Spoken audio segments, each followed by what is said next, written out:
Hello,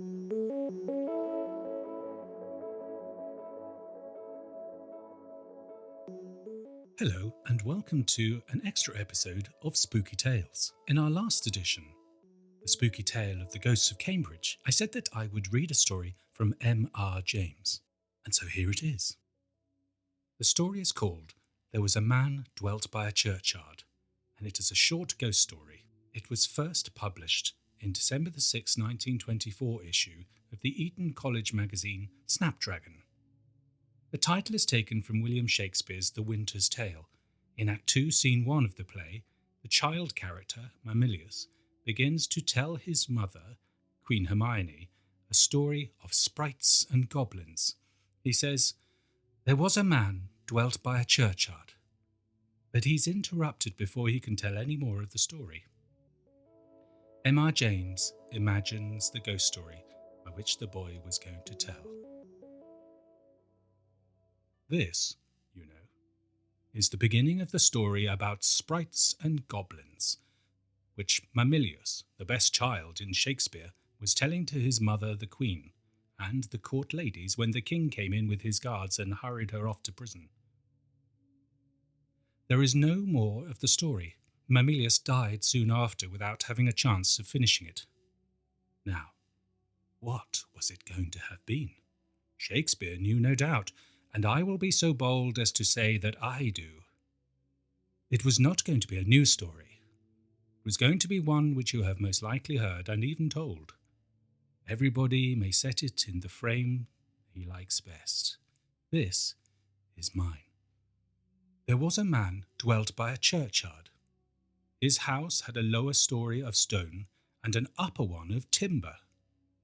The front windows looked out on the street and the back ones on the churchyard. It had once belonged to the parish priest, but, this was in Queen Elizabeth's days, the priest was a married man and wanted more room. Besides, his wife disliked seeing the churchyard at night out of the bedroom window. She said she saw... Oh, but never mind what she said. Anyhow, she gave her husband no peace till he agreed to move into a larger house in the village street, and the old one was taken by John Poole, who was a widower and lived there alone. He was an elderly man who kept very much to himself, and people said he was something of a miser. It was very likely true. He was morbid in other ways, certainly. In those days it was common to bury people at night and by torchlight, and it was noticed that whenever a funeral was toward, John Poole was always at his window, either on the ground floor or upstairs, according as he could get the better view from one or the other. There came a night when an old woman was to be buried. She was fairly well-to-do, but she was not liked in the place. The usual thing was said of her, that she was no Christian, and that on such nights as Midsummer Eve and All Hallows, she was not to be found in her house. She was red-eyed and dreadful to look at, and no beggar ever knocked at her door. Yet when she died, she left a purse of money to the church. There was no storm on the night of her burial. It was fair and calm. There was some difficulty about getting bearers and men to carry the torches, in spite of the fact that she had left larger fees than common for such as did that work. She was buried in woolen without a coffin. No one was there but those who were actually needed, and John Poole watching from his window.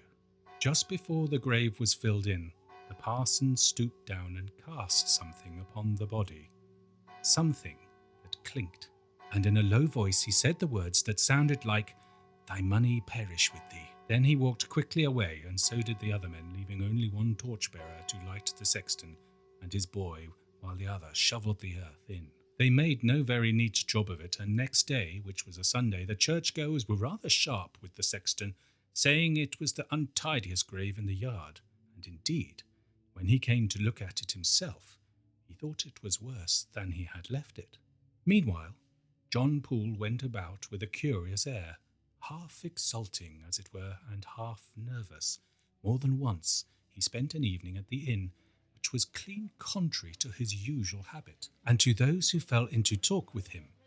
There he hinted that he had come into a little bit of money, and was looking out for a somewhat better house.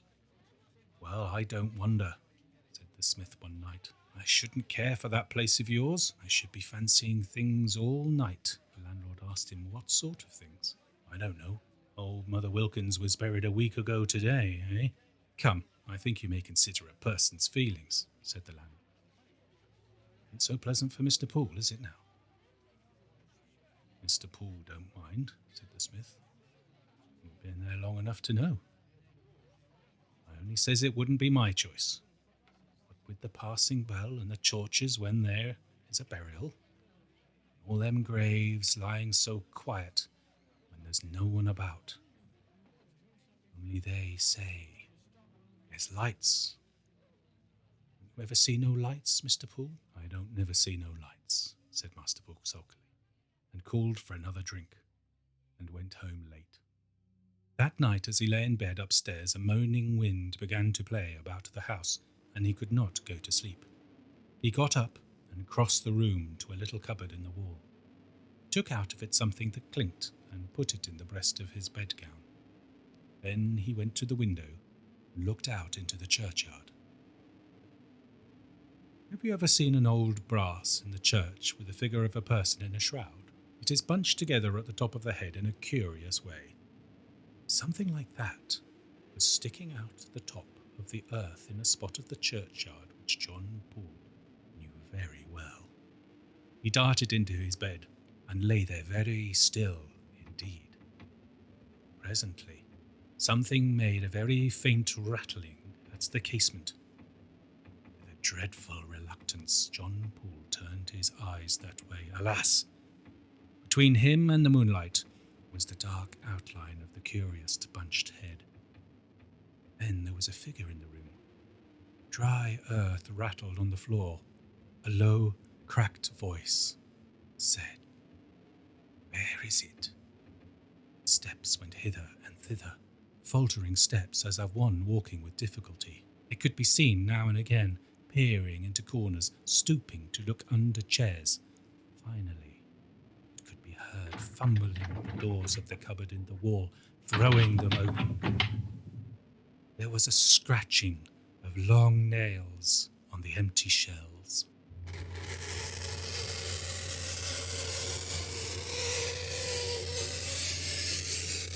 The figure whipped round, stood for an instant at the side of the bed, raised its arms, and with a hoarse scream of "You've got it!"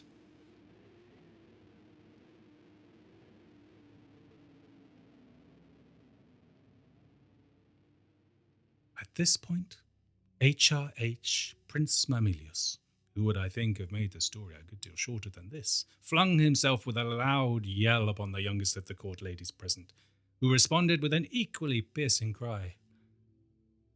He was instantly seized upon by the H.M. and Queen Hermione, who, repressing an inclination to laugh, shook and slapped him very severely, much flushed and rather inclined to cry.